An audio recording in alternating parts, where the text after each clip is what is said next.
મારી વાત કરું તો યશવંતભાઈ રાઠવા, હું વડોદરા જ રહું છું. અને આ જે દિવસ સિક્રેટ ઇન્ટરનેશનલ જે પ્રોડક્ટ છે એ પ્રોડક્ટ છેલ્લા હું 5 મહિનાથી મારી મધરને આપી રહ્યો છું. સૌથી પહેલા હું મારી મધરનું એક ટેસ્ટિમોનિયલ છે, રિઝલ્ટ શેર કરવા માંગીશ.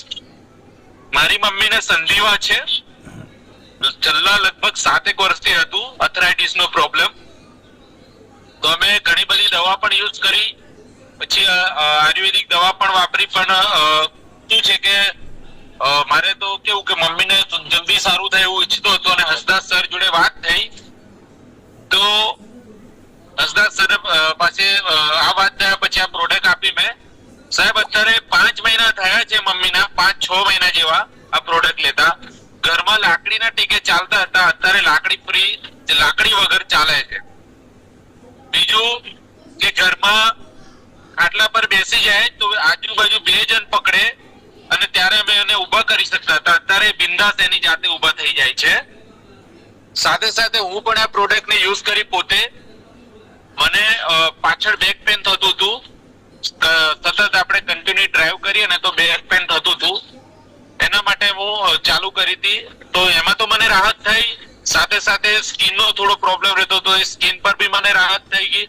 અને બીજું કે જે મતલબ હાથના જે ફિંગર્સ ખરે ને એ સવારે ઉઠ્યા ને તો થોડા જકડાતા એવું ફિલિંગ થતું હતું, તો એમાં પણ મને રાહત થઈ ગઈ. અને એસિડિટી નો ઇસ્યુ રહેતો તો એમાં રાહત થઈ સાહેબ. અને એ સિવાય બીજી સૌથી મોટી વાત કે મારા વાઈફને મંથલી પીરિયડ જયારે આવે તો એમને ઘણી બધી તકલીફ રહેતી હતી, લગભગ કેમ બહુ એમને પેન થતું હતું, એટલે 1 કે 2 દાડા સુધી પ્રેસ થતા રહેતા. તો અત્યારે લાસ્ટ 2 મહિનાથી આપી રહ્યો છું, અત્યારે બિંદાસ, એમને કોઈ પણ પ્રકારનો ઇસ્યુ નથી. જયારે લાસ્ટ મંથ જયારે એમને મંથલી પીરિયડ આવ્યો ત્યારે એમને કોઈ ફિલિંગ થયું નથી. અને સાથે સાથે એમને એક કાનમાં સંભળાતું નતું, તો અત્યારે બિંદાસ સાંભળી શકે છે, બરાબર. અને બીજું કે એમને નજીકના ચશ્મા હતા, ચશ્મા નતા કઢાયા, પણ જયારે પેલું ગાજ બટન કરે ને તો સોયમાં દોરો નાખવા માટે છોકરાને આપતા હતા.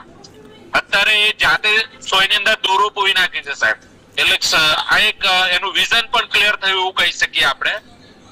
બીજું કે મારા 2 દિવસ પહેલા મારા ફોઈ બરોડા આવ્યા હતા અમારી ત્યાં, તો ઘરેથી મારા ફુવાએ એમને થોડી તબિયત સારી નથી એટલે દવાખાને જઈને જ આવ્યા હતા. પણ પછી એમણે અહીંયા આવ્યા પછી એમના મારી ફોઈની નણંદ પાસેના ઘરે રોકાયા, એટલે બીજા દિવસે સવારે પછી એ લોકોને દવાખાને ગયા, બોટલ ચડાયો, આખો દિવસ એ